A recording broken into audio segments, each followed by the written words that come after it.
if a city of our size chose 2 items under that grant to accomplish and adopt those by April of 2021. And this was an opportunity for Airway Heights to resume working on a downtown plan and to specifically look at how we potentially could look at housing as an element. That's very much a need in Airway Heights and in our general community, as well as the opportunity to update the development regulations we have for our commercial zones along all of Highway 2 from city limits to city limits. So that grant is being managed by Department of Commerce, and we've entered into a contract with SCJ Alliance to finish not only the downtown plan, but about where downtown would be and what it would look like, but to also help us develop those standards for the different commercial areas. So what you're seeing before you is a postcard that was sent to every address, every PO box, and every business in Airway Heights for the first part of our public engagement process. So this will be kicking off just in a couple of weeks on June 23rd at 4 o'clock. And at this point, we're likely to be doing this as a Zoom opportunity. We may not make it to phase 3, and that would have allowed us to have up to 50 people present. If we were going to be able to do it in person, we'd reserve the community center main level for that meeting. But I think at this point, we're likely to do it via Zoom, and we're going to be using lots of visuals and doing some polling through that Zoom meeting so that we can get perspectives about a vision for where the downtown should be and what potentially it could look like. We would be moving on to sending out a survey electronically that would ask our community members what should a downtown look like using visual preference. If you're not familiar with a visual preference tool, it actually gives photographs or drawings of different elements like streets and buildings and pedestrian furniture and lighting, and it asks people to pick what feels better, what they like better, and that's going to help us understand the type of standards we should be looking for in a downtown and other commercial areas. So we'll start that in July, and we'll be sure to include the Planning Commission so we can fill that out. And then we're going to be going to a storefront studio, which means that we're going to be looking for a business that would allow us to set up tables and do a workshop over 2 days in our commercial area and invite the public and other businesses to come in and give us more information about what their preferences would be for downtown, what it would look like, what it would feel like. And we're hopeful at that point that we would actually be in phase 3 and we would be able to do this in person as well as provide virtual opportunity. And then SCJ will take all of this feedback from the public and from businesses and present it to the Planning Commission and the City Council at a proposed joint workshop on September 28th. And I believe I sent an email out about this date to the Planning Commission members. We also are going to be presenting to the West Plains Chamber of Commerce on the 17th, which will have businesses at it to also make sure that our local businesses are aware of this process. And we also, under this contract, have the ability to do in-person stakeholder interviews that will be asking basic questions about, what's your relationship to the commercial area or downtown? What do you see the downtown looking like? Where would it be? What if you were looking along Highway 2, do you feel that there's different areas along Highway 2? Or is it all just one similar type of commercial, or should it be different, like neighborhood related type businesses versus large scale destination businesses like a Walmart maybe? So this is our project that will both help us identify and what a downtown would look like, where it would be, action steps to actually create the necessary means to help the downtown develop. We're asking the consultant to look at things like incentives to help with property owners for redevelopment purposes, and then also to get to a new, basically commercial code that includes housing standards. So we would be able to truly get to housing as an inclusionary element in our core area of Airway Heights. So that was a long explanation, but are any questions about the downtown plan or the engagement process? No, I like it a I lot. don't have any question. Well, I think it's really exciting, the idea of being able to, finish work that already started and help, create that center. I mean, a lot of the people that I've had the chance to meet, including, of course, Plan Commission members, have talked about, they feel that Airway Heights is a small community, and they want to keep that community feel, and the downtown is part of that. So look forward to what that's going to look like in the future. And please make sure that you have the opportunity to attend, or if you'd like to have additional early feedback on these outreach attempts, please let me know. I'd be happy to bring this to Plan Commission as well.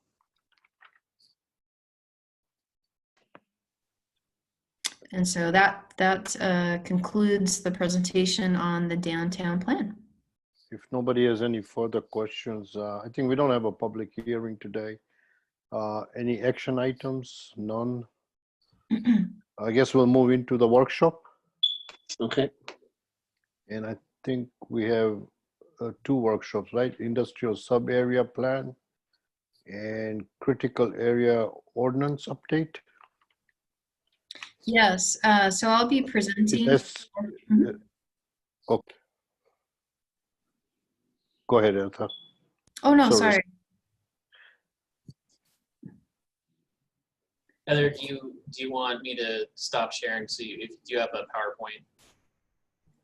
No, I was just going to have you bring up the FAQs about the industrial sub-area plan. This was sent out earlier today, and while you're glancing through it, I'm just going to give you an overview of the industrial sub-area plan. Bill Grimes was not able to join us this evening, and so I offered to do the presentation so that you might be able to attend with a family event. So this was a really interesting project. This was also grant funded back in 2017. This grant is actually called CURB or CERB, depending on who you are. It was about $50,000 in funding that was made available to Airway Heights. It did require a match of about $20,000. And the goal was to develop an industrial sub-area plan. And you'll notice over time, we'll be talking about, there we go, Arthur. Yay! I've been playing. I've been listening, but I'm playing as well. So, yay! Now we get to see you. Thanks. You look so different. Well, I shaved everything pretty close. It was a mistake. Sorry. Go ahead. Oh, no worries. I was just so excited to actually see you. Welcome. It's good to be seen. Thank you. So this plan, our sub-area plan, the intent behind it is that it would, through this process of the workshop, we would talk about how to do some public engagement, but the goal would be to actually adopt it as an amendment to the comprehensive plan. We're allowed by state law to add chapters, if you will, to the comprehensive plan independently of the comprehensive plan. And this one's specifically focused on how do we go about the best way to assist our industrial area, predominantly south of Highway 2 and between essentially Hayford Road all the way to the western city limits as an industrial area. There is a small portion along the south side of Highway 2 that's zoned commercial, but once you get down to about 16th Avenue, and we'll pull up a map here to show you real quick, it's heavy and light industrial area. So this was born out of some conversations. Thank you very much, Zach. This was born out of some conversations with the airport as well about, what is really the best industry or the best uses for our area and how do we help it develop. So the culmination of this process included research. Actually, SCJ hired a sub-consultant that did a feasibility analysis on the types of businesses or what the lingo they use is sectors. So aerospace is a sector, and within that you have manufacturing, and you have distribution, and you have other pieces. What are the best sectors that we should be focusing on? How should we position ourselves as Airway Heights when we look at marketing this area? And what do we physically need in order for this area to develop with businesses? Basically, this plan identifies what those ideal sectors are likely to be, which are going to be mining, manufacturing, and aerospace.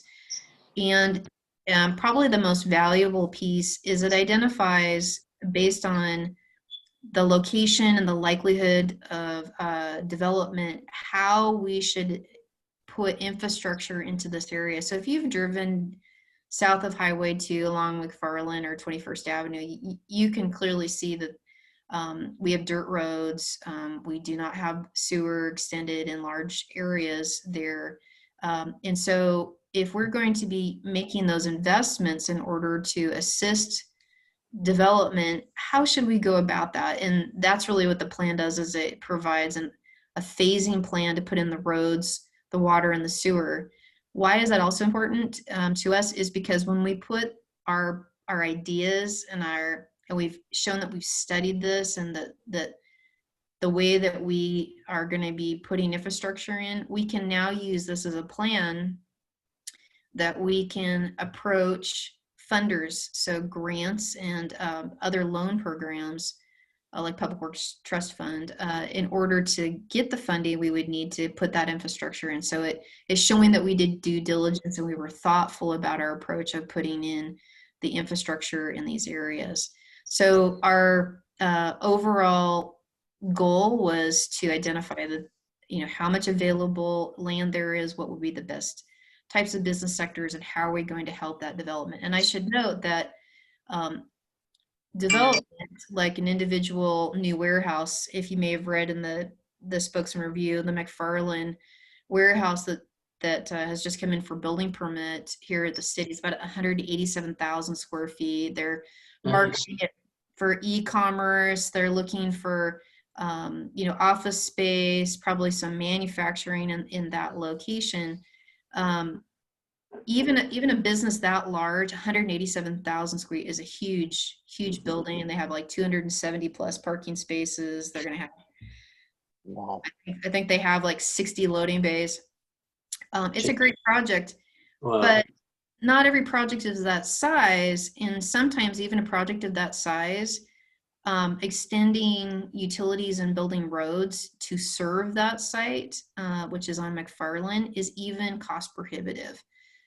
So development does share a portion of the cost for utility infrastructure and roadway development, but sometimes it can be too high of a price tag and can hinder our ability for this area to develop. And that's why we have included in this project a phasing, so that we could potentially seek funding and start building that infrastructure, with the goal that if we were to put it in specific locations first, we can help trigger additional development in that area and eventually begin to fill that area in. Does that make sense? Yes. Yes. Yes. Well, it was a lot to cover, this idea that development doesn't pay for all infrastructure and local government doesn't pay for all infrastructure. So, how do you go about matching that? Let's see, can you go back to the quick FAQs for me again, Zach, please? Let's see. So just at the bottom of this FAQ sheet, you can see some of the individuals that were interviewed as part of that process. So a range of businesses, partner entities. So we have GSI, Metal Fabrication, Fairchild Air Force Base, and we also had the Sunshine, and of course some additional city internal staff from engineering predominantly, as well as Albert, our city administrator. So can you scroll down just a little bit more, Zach? So, and I think we go a little bit further. So where we're at is to do this overview. Perfect. Thank you, Zach. Of what the sub area plan is. It was sent out, I believe, first in February, just as a heads up to the Plan Commission. We sent it out again last week so you could have an opportunity to go through the document a little bit more in detail. What we really, our goal tonight is to talk about fundamentally what questions do you have about the plan, what's included in it. Secondly is we should be doing some public engagement around this. So the stakeholder process is a key part, but we also want to make sure that our community, our business community, and the residents and other partners such as Spokane International Airport, Fairchild, GSI are all aware that we are looking at this draft. We want to get feedback on it, and eventually we'll be moving this after that engagement process forward to a Plan Commission public hearing, just like the comprehensive plan hearing that we had last week. And the goal there is to make a recommendation to the City Council for adoption. So with that, questions? What is the time? Oh, this is Calhoun. What is the time frame for a project like this? A time frame for the creation or adoption? From starting the project and getting to some kind of a working document where something is happening. Well, we could actually see something happening fairly soon if we were to adopt this by the end of the summer, because there are grant opportunities that come through frequently. This is something that Albert Tripp, our city administrator, was just really looking at recently as the grant opportunities where we could identify this plan for purposes of infrastructure. So from a plan being adopted to seeing, let's say, a public works project, which could be a street, water, sewer, you would probably looking at, 18, 24 months because of the way that grant funding works is you're typically applying well ahead. There's an award of the funds. If you receive the funds, then the local jurisdiction goes and designs the project, which can take several months, and then it goes out to bid, and then it gets constructed. Okay. Well, the only reason I ask you is I wanted to know, sometimes projects just get dragged, for a couple of years and nothing happens and we're back to the same thing again. That's why I'm bringing that up. Absolutely. So Albert Tripp is already looking at an additional funding mechanism above and beyond a grant application that could generate some funds for the building of infrastructure as other projects come in for building permits in this area, and increase the value of the property through the assessor. So the tax value increases. That could potentially be an opportunity for funding as well. So Heather, I have a couple of questions, but just be transparent. I own a business in this area. One, is it going to be updated at all to reflect some more accurate information to 2020? I know it was like listing where Shredfast is. They've since moved. It was mentioning that fiber internet wasn't available in some areas there. I know that is available now. So there is some changes from that 2017 information. And then the other thing that I was curious about that was with the changes, was there any possibility of updating the plan with that going forward?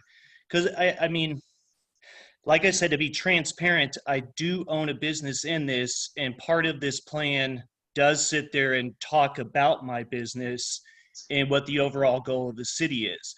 Now, that's contrary to what my eyes tell me when I'm in this area, what's going on. Mm-hmm. So I guess, are we open, or is the city open at all to changing that plan and updating it? I think that we're open to updating it. I will just say that having just recently completed the comp plan process over the last 3 months, you'll notice that there was even comments about the data in that plan being outdated because it was started in 2018 and this is 2020. So I think it's fair to say where we could update the document and make it more current, we could certainly do that. I think that, updating business names, updating infrastructure maps or details, we could certainly do that as well. If the question, and I'm kind of trying to understand your question, your last question, Mark, since you do have a business in this area, as somebody who owns property in this area, you are able absolutely to give feedback about your perspective, if it's different than what the draft has, and engage with the plan commission about if that perspective is different, or if you are recommending that there be changes to the approach as part of that. But ultimately, that's one of the goals of putting a draft out, is that we want to get feedback from other businesses as well and the public, and kind of see if this vision of how to approach the industrial subarea is spot on or it needs some modification. Thank you. Question I have is, and I don't see the map, but is this putting potential businesses in the APZ area? Well, the APZ area does allow for businesses, and that, as a matter of fact, we can pull up the code and show it to you. But Well, it does allow in the span of residential to industrial. The APZ identifies that industrial activities are more suitable, but there are still some restrictions. We touched on this a little bit before, like, how many people are in that building, right. and how tall the building is, and certain types of uses are just not allowed in the industrial zone. So for example, things that are, I believe it's toxic or flammable, would be the type of businesses that the APZ would not allow in that area. Got it. Okay, no, I was just curious. We seem to want to clear that area out of things, but now we're opening it up to industry, which is fine. But I just wanted to make sure I understood where it was going. You have a great point, Art. The APZ development, which was done jointly with the Spokane International Airport, Fairchild Air Force Base, the City of Spokane, Spokane County, and City of Airway Heights, was a series of compromises, particularly for Airway Heights, because we already had corporate city limits that were within that area, that so the APZ stands for Accident Potential Zone, at the end of the runway. And what was the balance of uses that could go there, that Fairchild felt that there could be some standards put in place to make them less likely to risk human life, or Okay. to be a risk to the pilots who fly over that area. And I think it was a compromise. I mean, in one outcome, certainly it could have been considered that nothing should be in that area. Right. That would Right. have been a much more significant impact on Airway Heights and all the property owners and residents in that area. Yeah. So the compromise, the balance, is for eventually residential to no longer be in that area and to move to non-residential activities. Now, another example is you can't have a hotel in an APZ. Okay. Right. Yeah. Because people are sleeping in it. They don't want schools, daycares, preschools, and other activities that have extremely vulnerable people, or people who are staying overnight in that kind of Okay. land use. Well, that makes sense. Thank you. Mm-hmm. Other questions about the plan? Hey, Let's see. I had a question. It's probably just for information. You know, the mobile park that we have in the APZ zone, we're going to rezone it for industrial. Do we know that if that mobile zone is going to move from there, or, I mean, basically from what I understand, last time we left it as people will be allowed to move as they want to move out of there, but Mhm.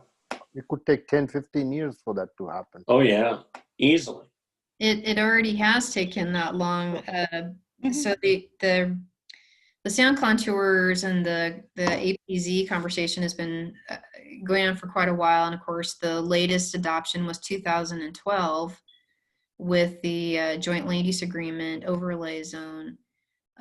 So to get back to your original question, it always has to be based on, well, in most cases, it has to be based on a willing participation by the property owners. Could introduce commercial and industrial uses in that area if they chose to do so. Right now, they're limited to residential, and residential is limited to only replacing existing buildings. So there are lots in that area that can no longer have a residence put on them. So this would create a use for those properties. The second piece is, and you may be aware of this history, but Spokane County, the state legislature in Airway Heights has been working for quite a while to create opportunities for those that are living in this area to find other housing in Airway Heights. So funding was provided by the state of Washington legislature, which is going into the acquisition and the development of the properties north up by White Tip Avenue, 6th Avenue, which is Highland Village, Right. which includes the rental and homeowner opportunities specifically for low-income households, specifically for the residents that are here in the APZ. So over time, we certainly should see less residents there, but there is a coordinated effort with funding to assist the development of that housing. Arrowleaf Townhomes is another project, which will be a rental project based. Their housing, so there'll be townhomes and duplexes that again will be offered to residents of the APZ. The other last kind of leg of this program is that the state legislature also provided funding to Airway Heights through Spokane County to buy the mobile home parks, but it's a willing seller process. So Spokane County has approached the owners and offered to buy those parks and then decommission them. So one of them, I believe, that was purchased, which is farther to the east, was Solar World. It used to be further east of Lawson. I can't read, the scale's too small, but again, speaking to Cal's question, the property owner has to be willing to sell the property for it to for the county to acquire it and then allow for the changeover from residential use. Right. Are there additional questions? Zach, can you go to the industrial plan? I would like for the plan commission to see quickly toward the back of the plan is the proposed phasing schedule for putting in water, sewer, and streets in that area. And it has estimates of the cost. You have a page. You've got the table of contents. Keep going down. It's toward the end of the infrastructure plan right there. Starts on page 67.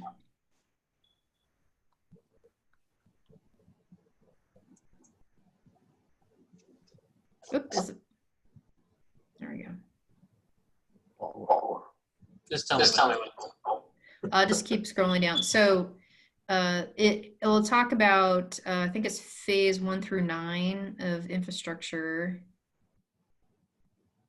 There we go. Perfect. So this is the infrastructure phasing plan.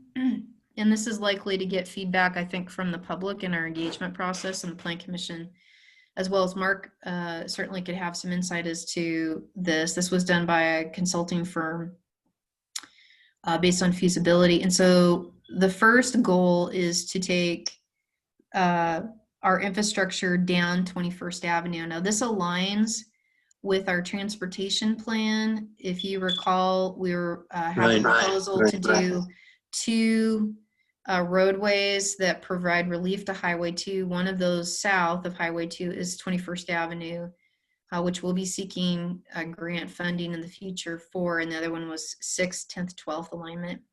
So this is proposed in 3 phases, and then the idea is from there, then infrastructure would move north-south, kind of the ribs, I guess, off of the spine of the 21st Avenue. So it jumps around a little bit, but there's Haven is phase 4, and then it jumps over to, I should have brought my Garfield, pardon me, I should have brought my readers in tonight for that phasing. Let's see, and then in addition to that, this report identifies the estimated costs, and they are pretty significant because we are looking at adding, quite a bit. So it can give you an idea of how much this area does need to have infrastructure installed in order to help it develop in the way that this plan envisions in the future as an employment center, a commerce area, not only to Airway Heights, but as part of the greater West Plains area as well. And then the green on here shows the number of vacant parcels. Now this was provided or developed, I believe, in 2017, so it may not be as updated as current parcel layer would be for vacant properties. Okay. Any other questions about the sub-area plan? No. Okay. So just to get a feel, what public engagement strategies should we embark on for this plan so that we have a broader knowledge about the plan and participation by our community about this plan? I think, Heather, one of the most important things would be talking to a lot of, if not all of the businesses in that area, because that's mostly businesses right now anyhow, except for some of the residential like mobile home parks and stuff in that area, and then engage with our community as well. Which businesses would they like to see to come in the community? I mean, this plan is talking about the aerospace and metals industry, but are our residents trained to even do that? So think about some of these things that the residents and the businesses want in these areas, and then from there determine what's the best approach on the marketing and all that stuff, like it says in the plan.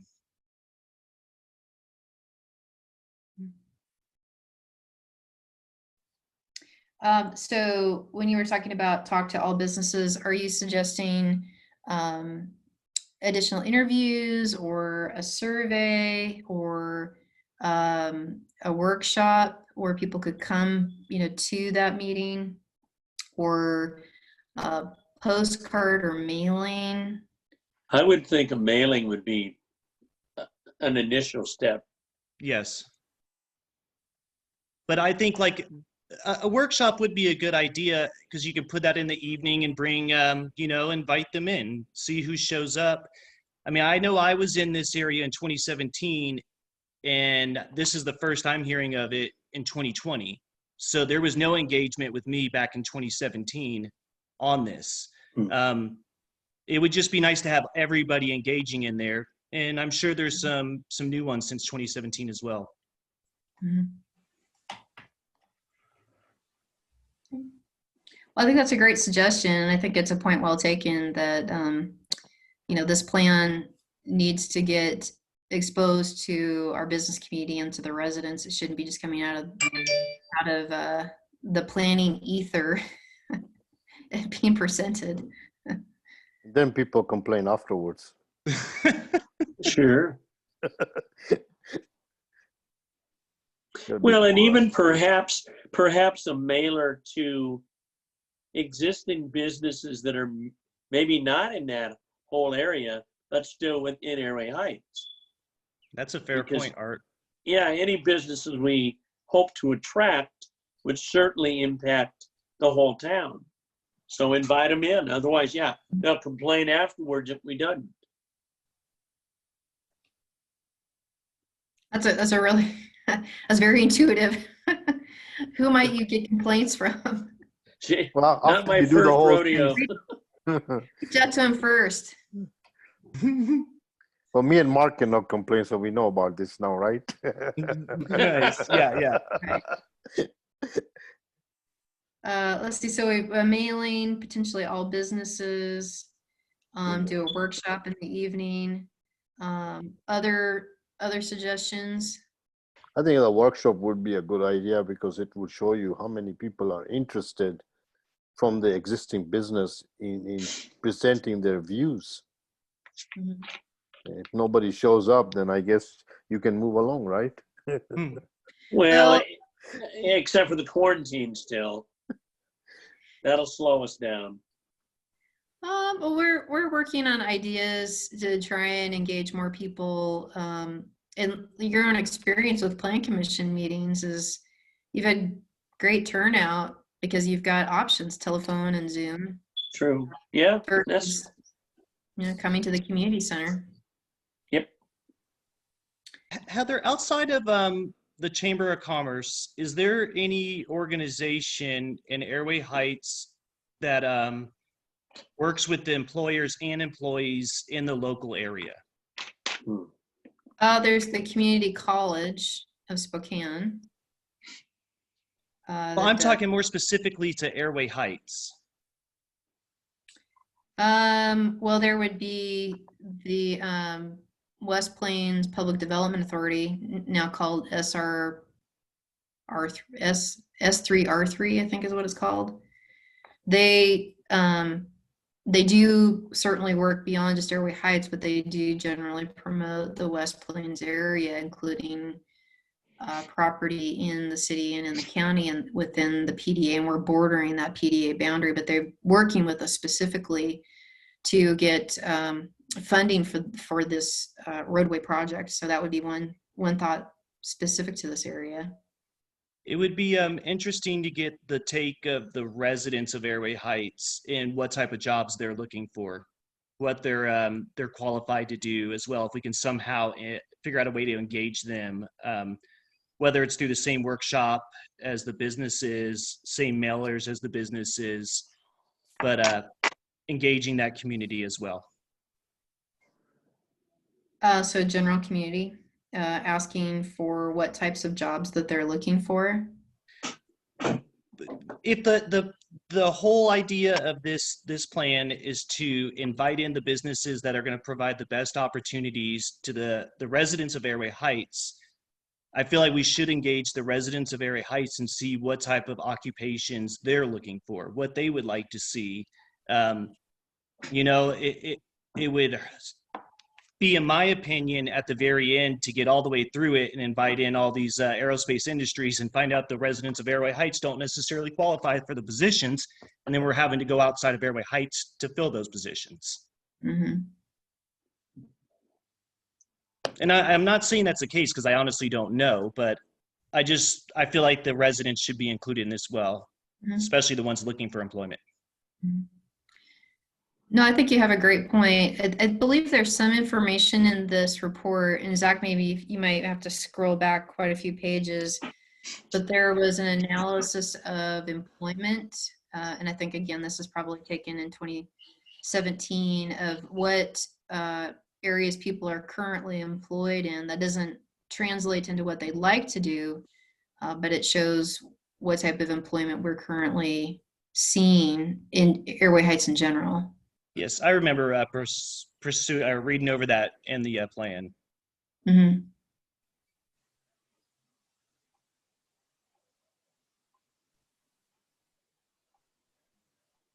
I think you have to go further up, Zach. I believe it talked in there as well about the housing situation in the Airway Heights region as well, which I feel like was a little bit skewed when you look at it from today's perspective.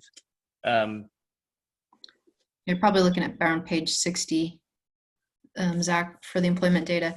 Yeah, I would say it's different for sure from the housing data. And then, you know, the difficulty about plans is they're sometimes a moment in time. So keep in mind that at the end of today, we're going to talk about the continuation of COVID.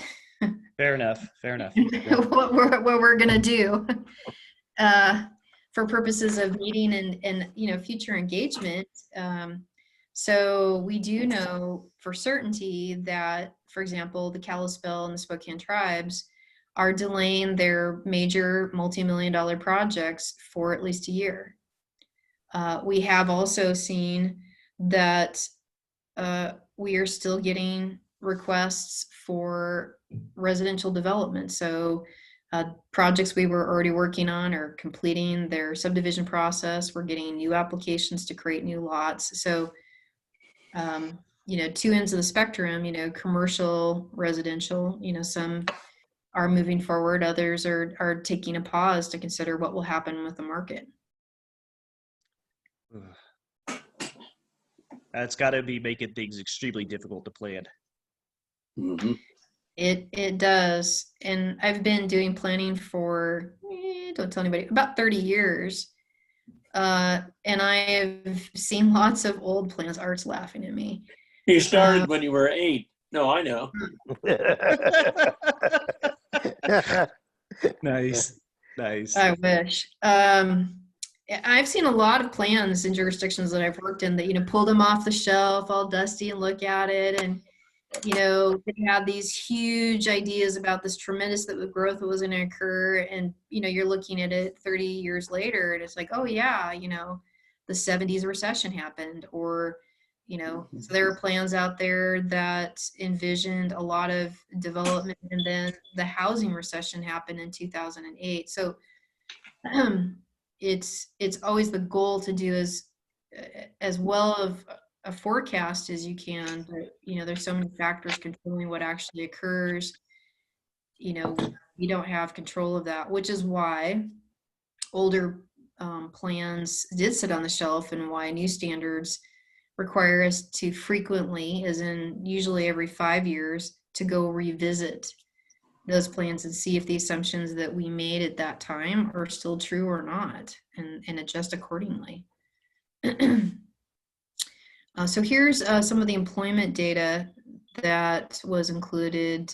And Zach, go down just a little bit more. And this included wage information, and continue to go down. I believe there was a table that we're looking for, Zach, that shows the type of industries that people are engaged in.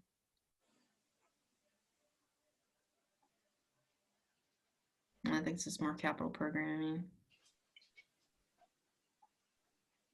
It was a horizontal bar graph, right? That showed like the entertainment and stuff on top, Yep. and all the Yep. way down. I know exactly what you're talking about. Mm-hmm. Employment profile page, Page oops, 21. page 21, is that right?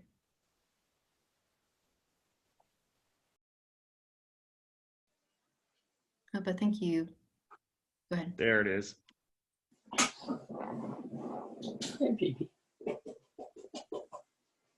Casino must be the top one. The Hey. casino, 1,500.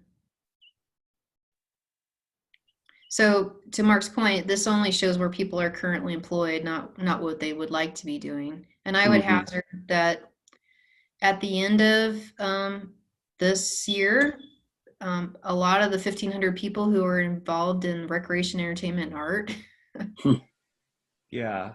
are going to Right. be much more interested in healthcare,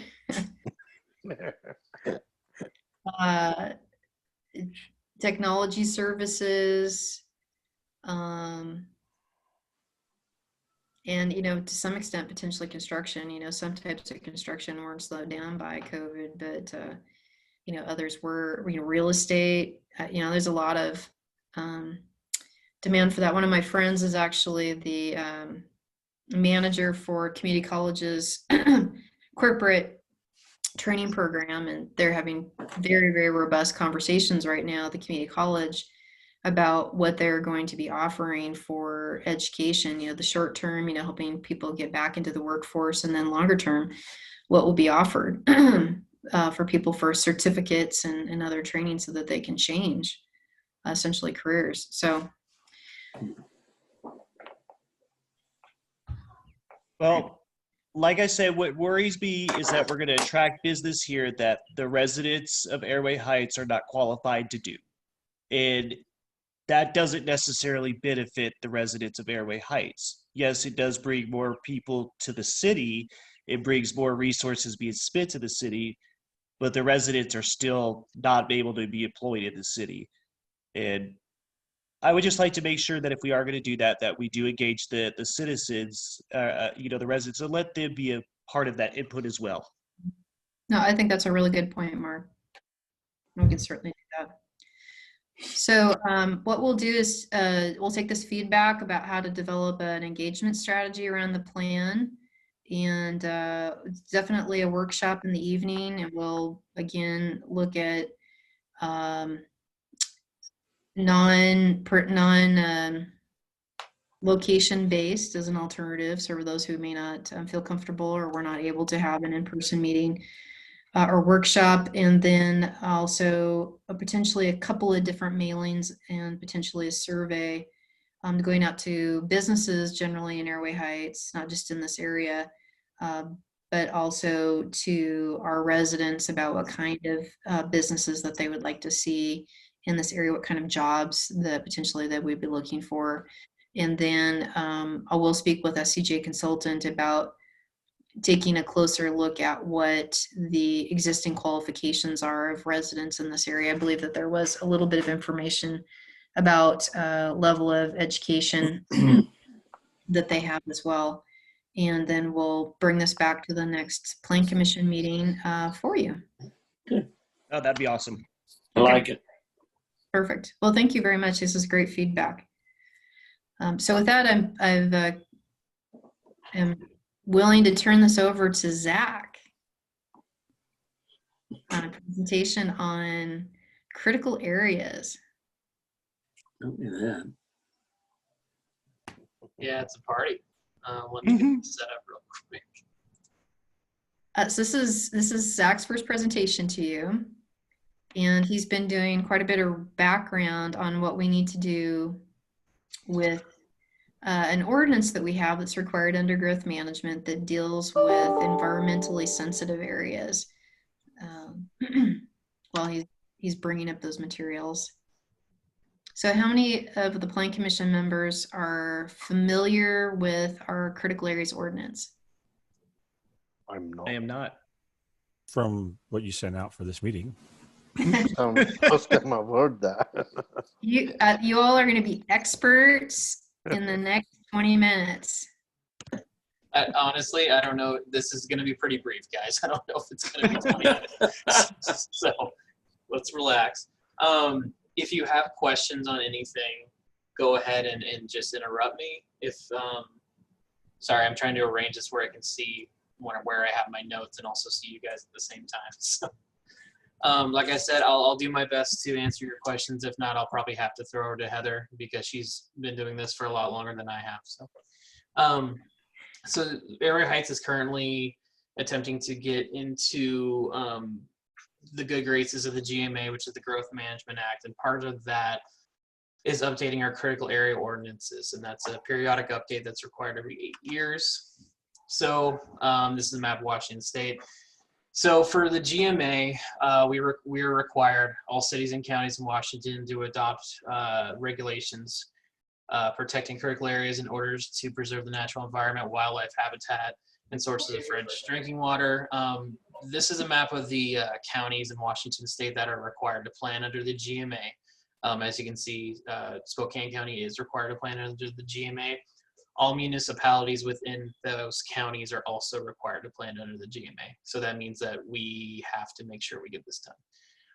Critical area regulation also encourages public safety by limiting development in areas prone to natural hazards like floods and landslides. Essentially, when we're planning for critical areas, where it's kind of a two-edged sword there.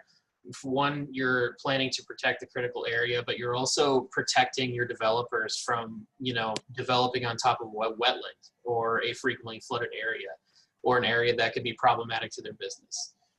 Critical area ordinances must be evaluated and if needed, revised every 8 years to remain in GMA compliance. The last time we updated our critical area ordinance, which you guys have a copy of, I sent that over as well as the inventory, which we're going to talk about here in a second.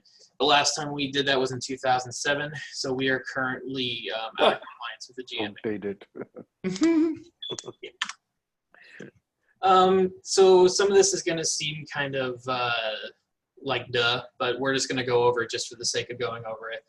So critical areas, RCW 36.7A0305 defines 5 different critical areas.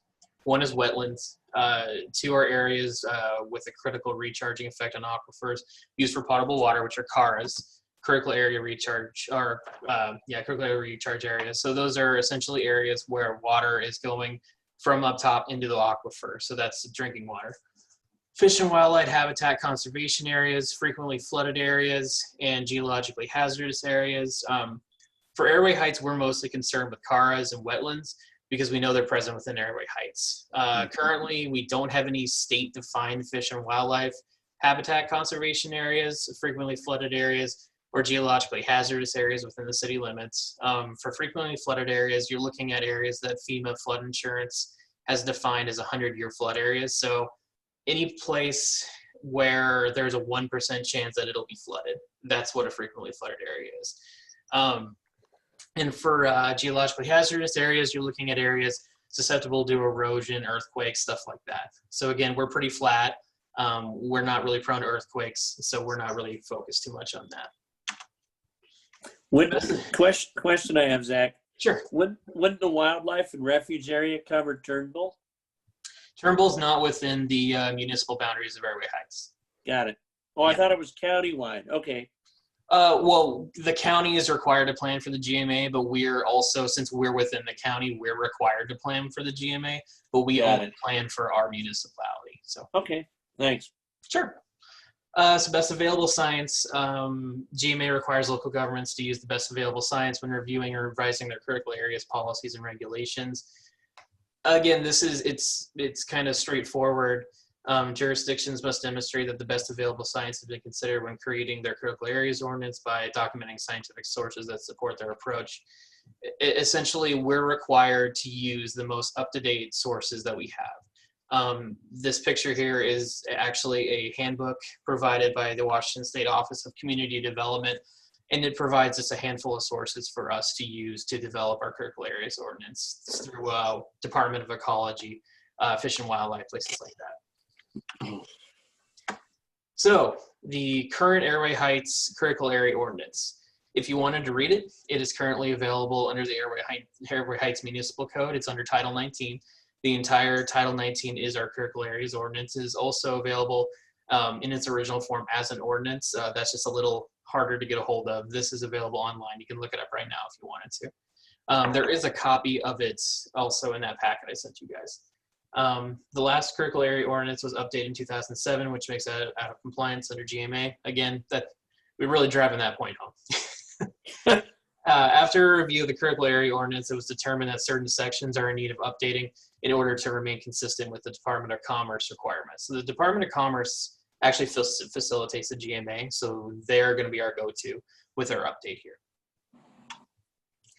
So the critical areas inventory that we currently have, which was done in 2007, that's the cover of that right there.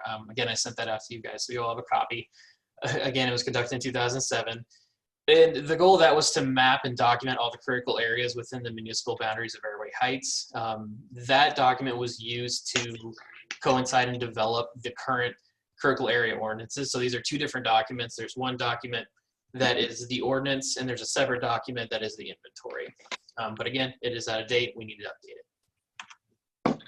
This is a map that is in that document. It's kind of the most, as of today, right now, the most comprehensive map we have of existing critical areas within the city of Airway Heights. Again, you'll see wetland areas, wellheads, and critical or CARs. So those are what we're looking at here. Those are what we're really focusing on. So for feedback, we've reached out to the Department of Ecology. We had a couple meetings with them in April and have talked to them recently. For basically, we gave them our CAO and said, hey, can you take a look and let us know what we need to do? They gave us a ton of feedback, and it was all really, really good feedback, but it mainly focused on making sure our language for our CARAs and our classifications for our wellheads were up to date. As you can imagine, since 2007, things have changed, and those were the big things. There were a couple of smaller things. I've already gone through and started this draft. A lot of the feedback from the Department of Ecology and also the Department of Commerce guidelines have already been updated.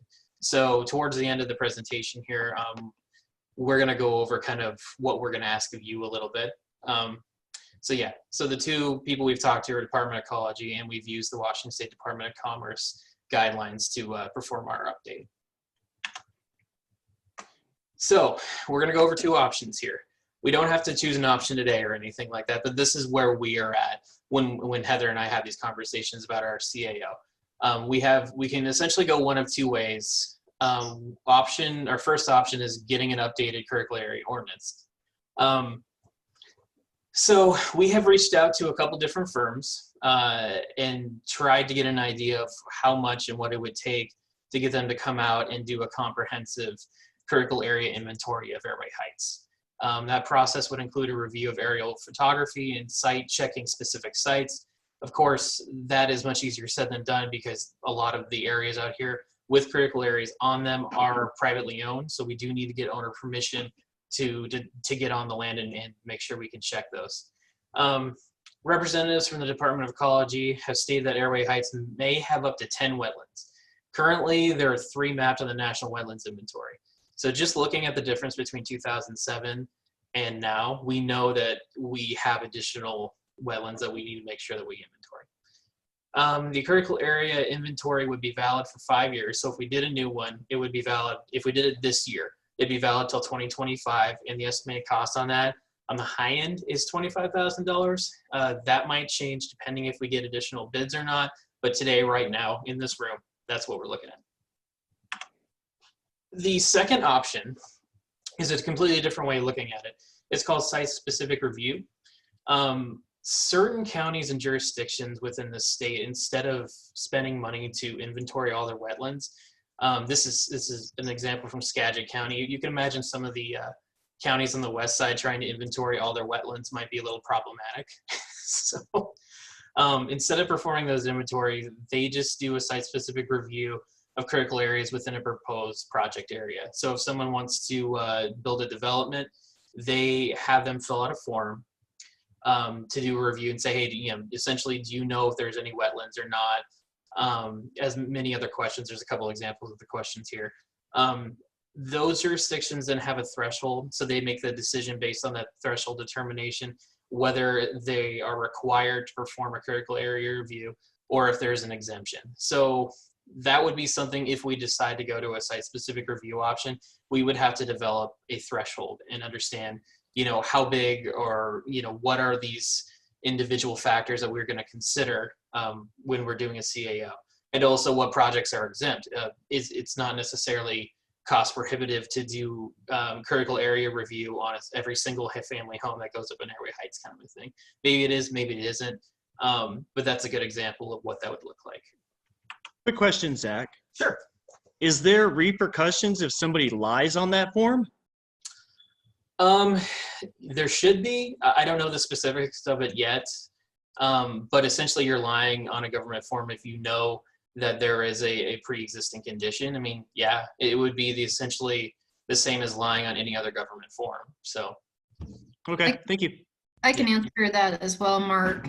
So if someone did, let's say, grading on a site and they indicated that there wasn't any wetlands, then at any time there is a possibility of the city coming in and saying, hey, we have some additional information indicating that there is. Department of Ecology could also do that, and require that there be a review by a qualified biologist to ascertain if there is a wetland, and then if they've already disturbed it, what to do to mitigate it. This has happened actually multiple times in my career, where somebody, honestly didn't know that they were working in an area and began work, and it was called to the attention predominantly of Department of Ecology, and they went out and investigated and determined that it was a wetland. And so from that point, it's a process to work with the property owner to figure out how to minimize, to restore, and then to avoid any further impacts through the remainder of the development. Thank you. So lastly, I just wanted to let you guys know where we're at for next steps. Currently, like I've stated, we're in the development. We're currently developing the new CAO using the Department of Commerce guidelines, as well as the feedback from ecology, and all that's already been incorporated into this draft. The problem is we're kind of at a standstill here, where if we develop the draft using an updated critical area inventory, A, we need to get the critical area inventory done. And then B, that process is going to be significantly different than if we decide to move to a site-specific review process model. So at this point, we're just looking for feedback on your initial thoughts about moving to a site-specific review process, which has its own costs built in. For site-specific review, both Heather and I are going to have to go through some extensive trainings to make sure that we can do critical area reviews, and we can go out and we have the correct knowledge to do that. So we're also going to have to develop a new form, and it's going to be a whole new process. So the idea that it doesn't cost us $25,000 up front, there are a lot of costs still associated with that.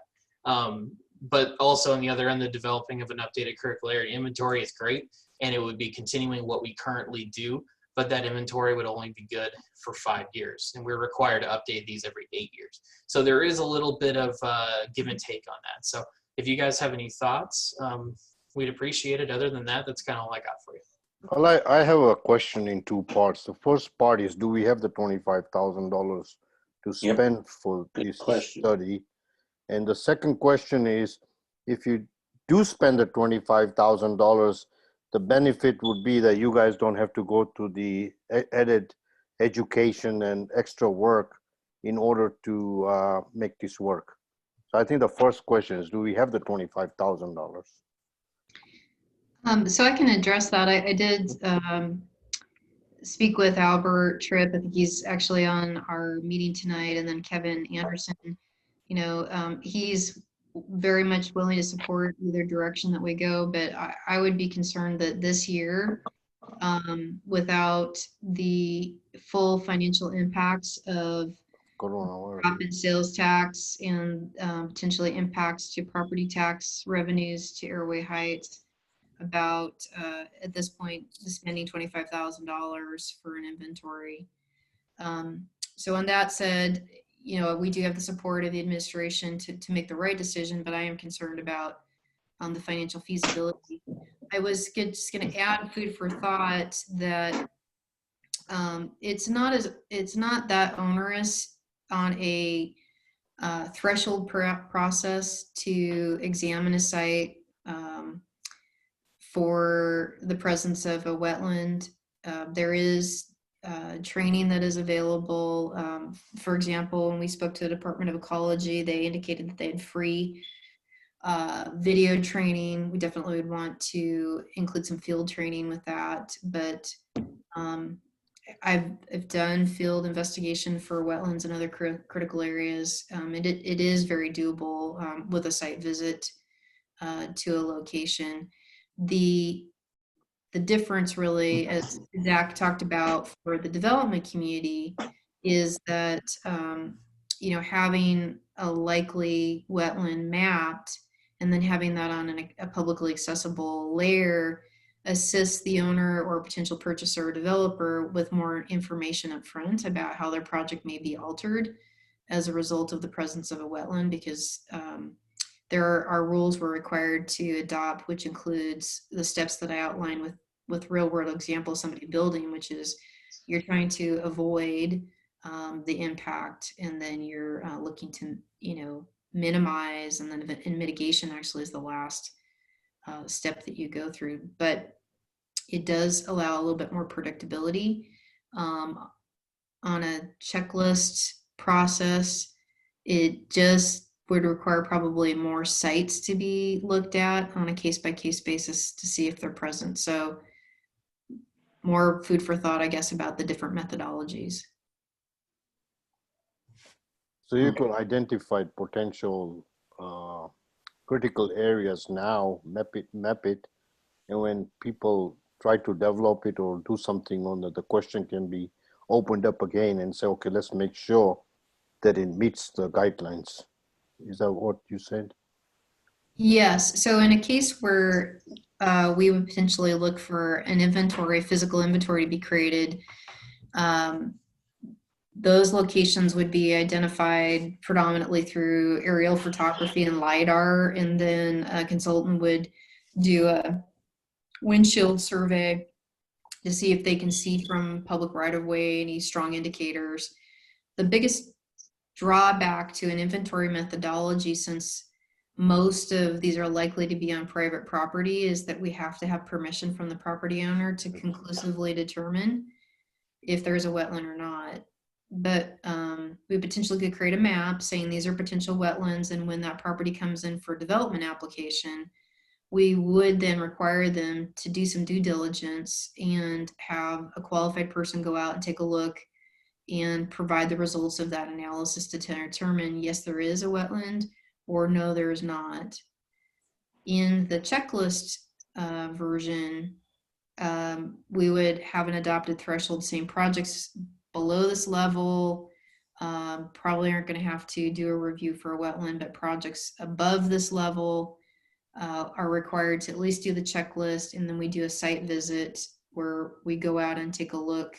If we suspect that there is one, then we would at that time notify the development entity that they needed to go out and get a qualified biologist to go out and investigate the site, and again come back with a report saying yes there is, or no there is not a wetland. Well, Thank you. if there's, if the money's available, is there a way that we could do, or would it be possible to do the inventory, but it's only good for 5 years, and then during that 5 years we could set up some kind of site-specific review process and to continue after those 5 years with this site-specific, so we're not having to do the inventory every 5 years or 8 years or whatever it is? Yes, we could start with an inventory and then switch over to a site-based review after that. We could also do a site-based review now and do an inventory-based later. Okay. Yeah.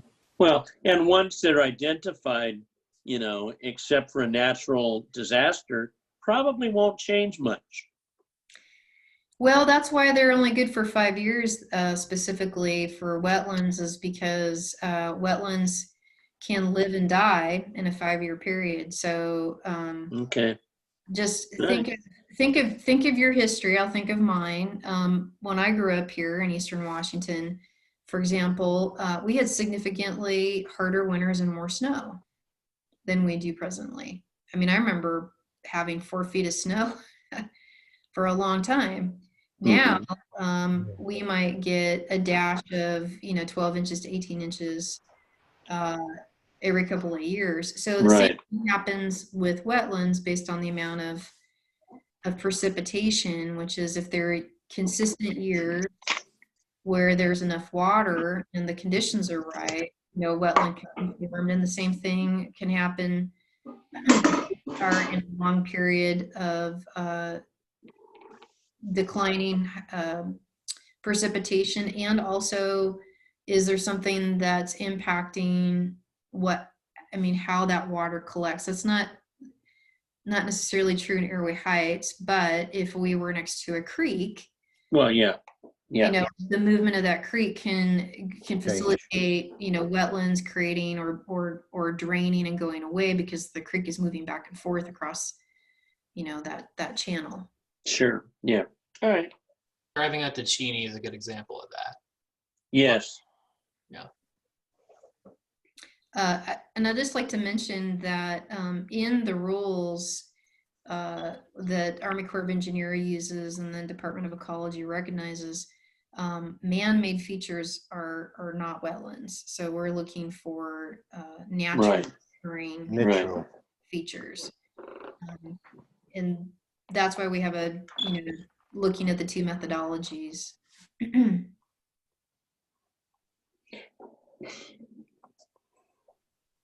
Just listening to everything that's been said tonight, I feel like it, just my opinion, but doing the site-specific review makes the most sense because you can set that in motion and have that always going and just keep a couple people trained to do that process for the city, you know, indefinitely, and then still meet that GMA requirement.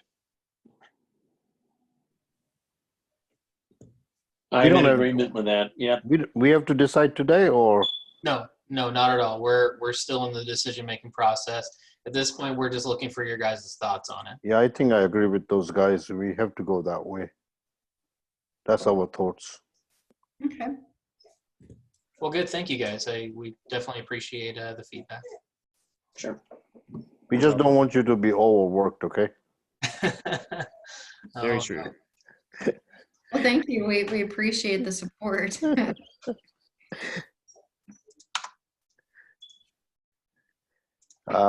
Anything on this subject before we move on? Nothing. Commissioners report. Any commissioners have any reports? No.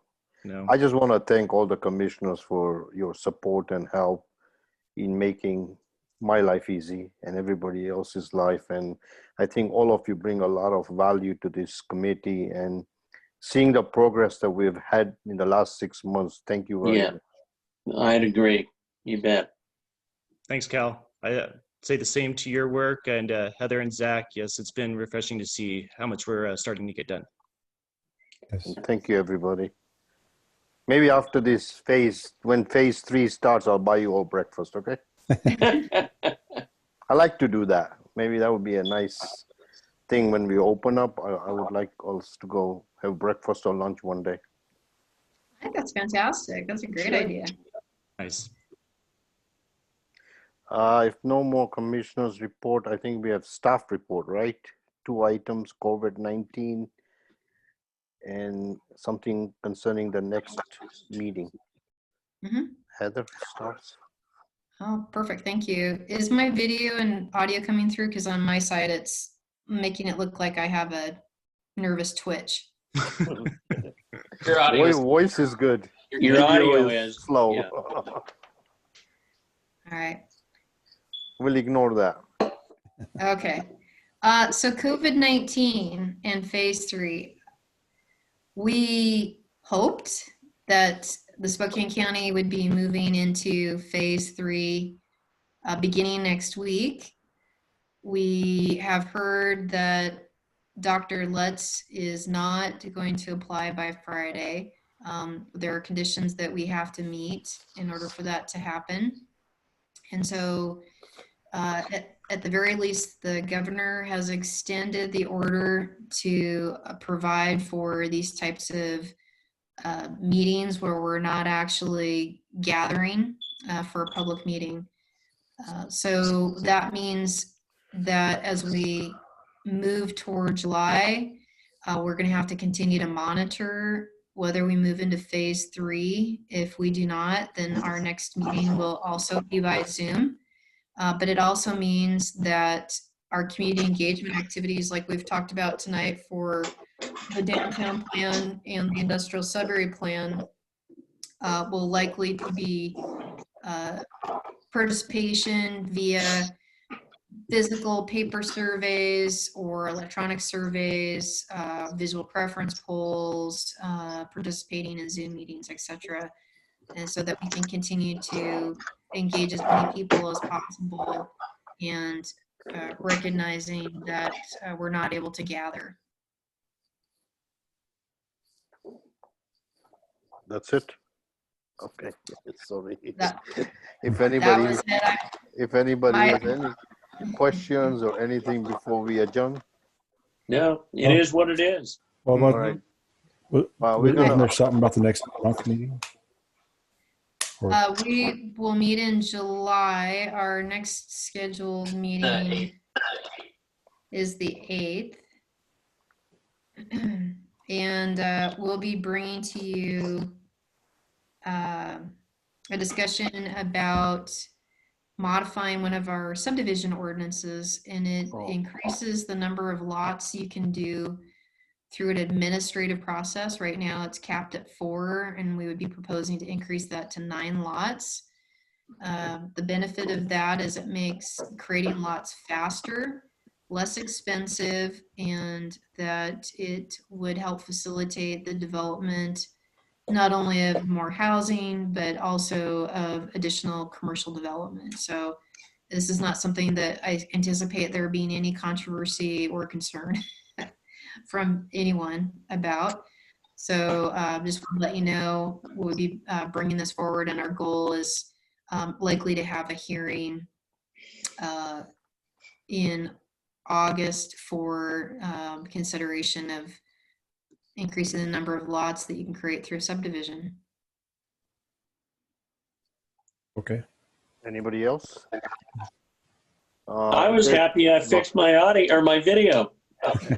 Well, happy to see you. That is awesome, and I think it's a good point. We typically, Zach and I are on the meeting early, and at any time, even between now and the next meeting, if you want assistance getting your computer set up, because I see Mark still having some challenges with his video, we'd be more than happy to help you. Mark's hiding because he's in pajamas right now. Well, no, honestly, I bought a new computer and I don't know what's going on with it. That's all right. Just kidding. No, it's okay. Cal's right. I'm just trying to hide. If there's So no, just go call ahead. us. Just call us the Geek Squad. If there's no further questions or comments, I would like to adjourn the meeting at 7:26 p.m. Great. Thank you, everybody. Thank you. Thank you. Thank you. See you next time. Thank you. Bye. Guys. Bye. Thank you very much. Have a good night. Good night. Night.